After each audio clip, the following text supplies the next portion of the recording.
Welcome. The builder pattern separates how a complex object is constructed from how it's represented. Picture assembling a computer from CPU, RAM, storage, GPU, and Wi-Fi, step by step. Picture a computer class with many parts. Some are required, like CPU, RAM, and storage. The rest are optional. The result is a stack of ever longer constructors. Look at this longest one, dangerous. Calling it. The bare values blur together, and two arguments swap silently, with no compiler complaint. What if we replace constructors with setters? Create an empty computer, then fill each part one by one. The problem? We set the CPU and start using the object before RAM and storage are assigned.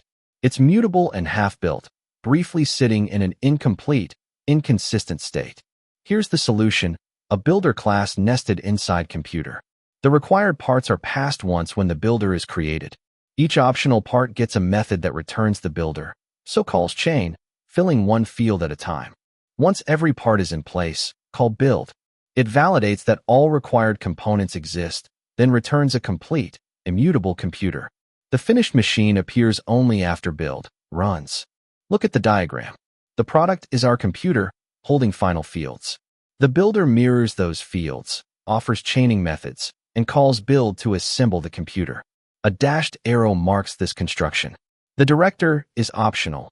It stores a recipe and drives the builder through a standard sequence. Look at the before panel. This long constructor takes many positional arguments, hard to read, and easy to swap by mistake. Now the after panel.